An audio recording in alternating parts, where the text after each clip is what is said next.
I'm Billy Hollowell, and I'm here today with Brandon Showalter, the host of Generation Indoctrination. We're doing a preview episode here for season 4, which premieres in just a few days. Brandon, how you doing today? I'm doing well, Billy. Thank you so much. Well, thank you for letting me sit down with you here. We do this before every season kicks off, and it's hard to believe that season 4 of the show is coming now. A number of questions to ask you about what people can expect, but I want to just start with what you're hoping to accomplish with this season. What do you want to leave people with at the end of it? I think my main goal with this season, when we decided to go forward with a fourth season, was to empower people to that gender ideology is. It took so long for us to, as a publication, to just educate people about what this is and what it was all about. Because I remember well when we first started really digging deep and doing reporting on these issues. I'd have the experience of talking to people about it, and they would just look at me cross-eyed because it was so strange. They couldn't get it. Um, what even is this? And because it is bizarre and strange, it takes a while to explain to people just why they should care about it. But I think that now it's undeniable, in light of all that has happened in the last 2 years, people really understand, oh, those who were warning about this years ago before we could even understand it weren't making any of it up. And so now that we realize the stakes, how do we take action? Because they realize how harmful it is. The worst of which is when families are upended and shattered, and they've got children who have been given drugs or have had surgeries that have permanently altered their bodies and perhaps rendered them sterile. And there's the sports issue and the prisons issue. They start to see that in every area of society, this ideology has made uh, an incursion, and so they want to resist. But how do they take action to stand up for something that they believe is wrong, that they only now just have come to fully understand all of its implications? So this season, we decided to focus on the action oriented people who, though they never imagined this being a part of their lives, decided that they couldn't stay silent and they had to do something about it. And we've got a range of people from a variety of professions. We talk to policymakers, lawmakers, and activists. We speak to professionals in their respective fields. But we also thought it necessary to revisit some of the history, because I think crucial to understanding where we are now and where we're going is taking a look back at those who were either cast off as either bigoted or just a bunch of hysterical mongers, and they're just no, they were actually prescient. They actually called it, and so they deserve credit for for making the right call back when they saw it brewing on the horizon. And the other thing I would just say is that it's not stopping here with this transgender stuff. I mean, it's there are other things that are related to the current morass, and so we want to be prepared for what's coming, and hopefully have an understanding of that before it grows too many legs. And people look at you cross-eyed when you say the word transhumanism, but as one very famous trans activist has basically said, transgenderism is the on ramp to transhumanism. And I think it could be argued that transgenderism is, in a way, a form of transhumanism. You are trying to transform the human being into something that it can never be. It is physically impossible for a human person to change their sex. And so when you see developments such as, just to name a name, Martine Rothblatt, with his Terrasem cult, a transhumanist tech cult, melding humans with technology, even though that sounds so crazy to most of us. I mean, that guy sits on the board of the Mayo Clinic. He's got millions of dollars at his disposal through his fortune with biopharmaceutical firms and Sirius XM radio. I mean, these people are serious about their delusional theories. And so it behooves us to pay attention, even if we think it's crazy. Well, and I think that you've done such a beautiful job in Generation Indoctrination of showing why people will be made to care about these Right. issues, right? A lot of people they sort of skirt away, or they don't want to deal with it, or they don't want to think about it. They assume, well, it's not impacting my family directly, so I don't need to worry about it. But yet what you've shown again and again in the show is that these things are pervasive. They affect, as you were saying, the prison system, our schools, girls sports, right? You go down the line, and if you don't get involved and have an opinion on this, at some point it will come to you in some form, correct? That's probably one of the biggest impediments is that people think, oh, this is just such a fringe, small issue. This only impacts a few people. When you think of if they're American, 330 million people in this country, this is such a small deal. You're making a mountain out of a molehill. And what I just feel like I've been screaming into the void is that this is everywhere. You think there's an area of your life that will be unaffected by this? You're so wrong. And eh, and I ask this question sometimes too when I go out and speak and I talk to people about this. It's like, how many is too many? Are you okay with one child having their body parts cut off? Isn't one too many? And we know that this has happened to thousands upon thousands of children, teenagers, and young people, young adults. How many women have to be sexually assaulted in prison because men are allowed to transfer into their correctional facilities? How much chaos do we have to tolerate before we say, okay, that's enough? This never should have happened.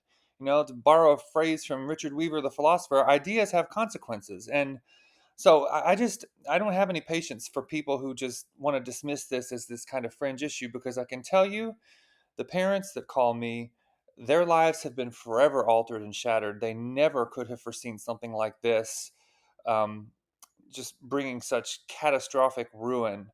I mean, when this invades your home, I can't even begin to do justice to the amount of suffering that they experience. And in one of the episodes in this season, the entire episode is dedicated to parents, and we don't even use their real names or their locations. We don't say what state they live in. We just say the region of the country, and we use fake names because they still have to remain anonymous, and fight for their kids and their families from the shadows. But they felt as though they could at least put their voices on a recorder. They can't show their faces and they can't use their real names, but we wanted to give the public a taste of their anguish and sort of clue them in to the sort of psychological disarray they live in uh, constantly, because they people don't know of their suffering because so much of it is so hidden.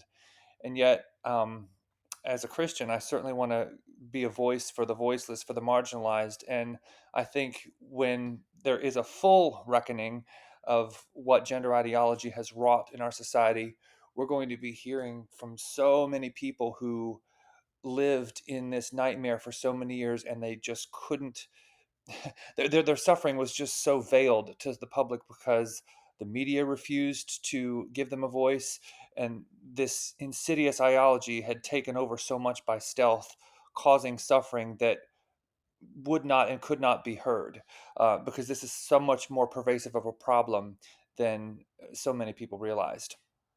It's Yeah, no, everywhere. no, absolutely. And that, I think that part of the show really comes through, and it has season after season. And as we are entering season 4, how has covering this issue, and I know this is a big question for you, but how has it changed you? Because you, more than anybody, really truly in media across the board, have covered this in depth. How has it changed your heart, your mind, just in general, as you look at the struggles that these folks go through? Well, I mean, the word compassion means to suffer with. And as I have stared into this abyss, and that's not me being hyperbolic, it has forced me to suffer with people in a way that I have never had before. And there's just nothing quite like when you see pictures of surgically disfigured young people and hearing the sobs of moms and dads. I mean, the suffering that these families go through is just brutal. I mean, we don't touch on women in prison so much in this season, but I have been told on good authority that there are from advocates who advocate for female prisoners who are now incarcerated with male rapists, sex offenders, and murderers, that some of those prisoners, the ones who are Christians, locked up in these prisons, now pray and fast for me in the Christian Post. And when I think about that, I just, man, it hits you in a whole new way, and you're just forced to confront radical evil. And there are some great pastors and Christian leaders who are rightly decrying this evil, and they're trying to expose this, and I salute them and I appreciate them. But one of the really disappointing things that I've encountered as I've been doing this hard hitting journalistic work, both in print and with this documentary podcast, is there are Christians that they still have this tendency to just preach Christ crucified. They just want to preach the gospel and not focus on these touchy issues. And it's as though they think that if they do that, that's just going to be the best approach. And friends, I was pondering this even yesterday as I was on Facebook, and I saw a friend of mine who, and I'm just going to paraphrase what he said, that it's the Romans, the Leninists, pagans, LGBTQ, activists and neo-Marxists of today. They have no problem with Christians preaching Christ. What they have a problem with is when Christians poke at the spirit of the age, culturally popular idols, and speak about repentance and declare Jesus Christ as Lord. You start poking with the idols, that's when you really get the people who oppose the gospel up in arms. And I think this friend on Facebook, I just so appreciated what he said. He said, if you only preach the good news and confine your message to abstract theology without poking the sacred cows of the day, you're not preaching a pure gospel, and you're trampling on the shed blood of Jesus in domestic slippers. And I just think that if any pastor and Christian leader who can't manage to speak a word for 13-year-old girls that are having their breasts cut off, actually 12-year-old girls, I've actually seen that documented now, for 15-year-old boys that are having their genitals amputated, for human rights atrocities that would make Dr. Mengele look like a piker, if you can't say anything about that, I mean, where's your courage? I mean, can you imagine how Jesus would what would he say if he saw that happening to children? I don't think he would be muted about that. I really don't. I mean, people a lot of times say to me the whole millstones thing. Well, Jesus said what he did about it would be better for any of you who lead one of these little ones astray to have a millstone hung around your neck and be cast into the sea. Well, respectfully, I would just say if you're practicing this form of barbarism against the most vulnerable among us, and you, as a follower of Jesus, can't manage to speak a word about that, I would examine your heart. And Mm. as I've been staring into this issue for, nearly 8 years now, I am more resolute than ever to say I will stand up and be counted and say this is not okay. This has to stop.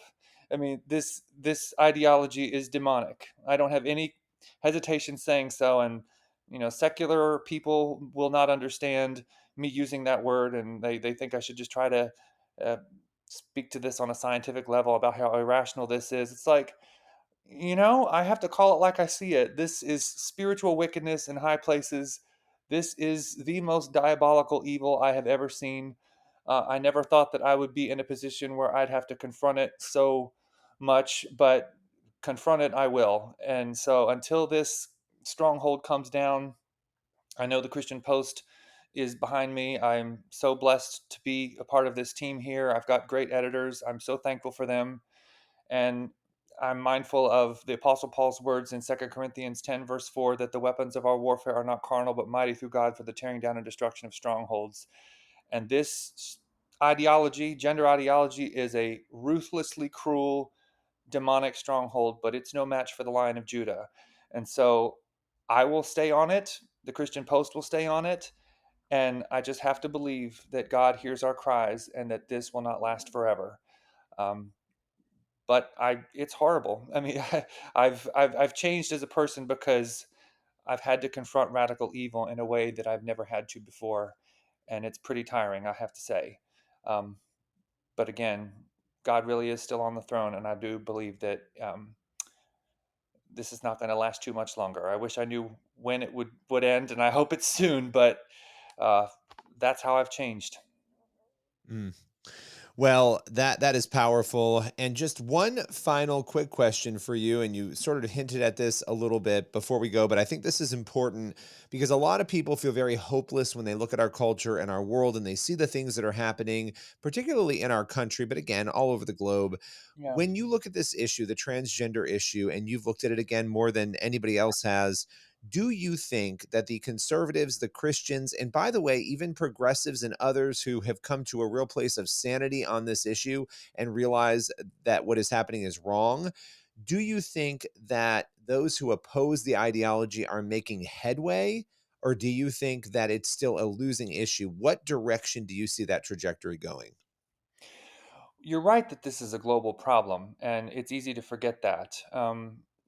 And it is um, in America. I think in some ways it's the epicenter. I think it's arguable that uh, Canada is maybe even worse than us in some ways. Europe is backpedaling from the medicalization piece, which is good. I spoke with a friend recently who said something to me along the lines of, we've made so much progress, and yet at the same time, it feels as though we're in the same place. And I understand what she means by that. On the whole, I think that the trajectory is heading in the right direction. On if I had to just step back and examine the whole world, but there's still there's still much work to be done. And things can change in a day. Sometimes God intervenes very suddenly and expedites the timeline, and so we think things are going to take a lot longer than they do. But because God is sovereign and He intervenes, things get finished quickly. And so it's amazing. There's that verse in the book of Acts where it talks about how God was just on the move so powerfully, the Holy Spirit was so present, and it says, and God's people were amazed at how He did things so quickly. So the timing is, I think, one of the most mysterious aspects of our faith. And so yes, I am encouraged by some of the developments that I see across the world. um, and I am grateful that it is across partisan lines. I do receive phone calls from people left, right, and center, and people are seeing this issue with a lot of sanity, and that's encouraging. And I think the biggest blessing for me has been is hearing from people who aren't Christians that are reading the Christian Post and they're listening to our documentary podcast to appreciate it. That's always gratifying because they never thought they would have to tune into a Christian resource, and so um, that I just think that's really cool when you can speak in a way that cuts across these ideological lines. I think we need that in this polarized time. I continue to believe, though, just to reiterate a previous point I made, that this is going to have to be something that God, in His infinite power, dismantles in the realm of the spirit, because I think the evil of this is entrenched in too many high places for it to come down with a political solution. We, of course, do our part. We bring our 5 loaves and 2 fish, and God multiplies it. And we have to hurl rocks like David did, and one of them will hit Goliath and it'll fall. But God does move supernaturally through our meager offerings to Him, and so I'm mindful that God sometimes moves that way. But I would just urge everyone to just continue to pray, because I think this wickedness will be dismantled in the realm of the spirit through our intercession. Because, again, because this is a top down movement driven by extremely wealthy people who have had to coerce and force this um, through top down social engineering means. The public didn't want this. It was imposed upon us. I think it's going to have to come down and be dislodged by the prayers of the people. So that's the biggest thing I can say. You want to change things, get on your knees and pray. I know that's what's empowered me to keep going. Um, but yes, I am optimistic that we'll get there. I do think so. Well, Brendan, I am so excited for this season 4 of Generation Indoctrination premiering September 20th. And people can go and find the podcast on their favorite podcast platforms. Appreciate you breaking it all down with us and looking forward to the show. Thank you, Billy. Appreciate it.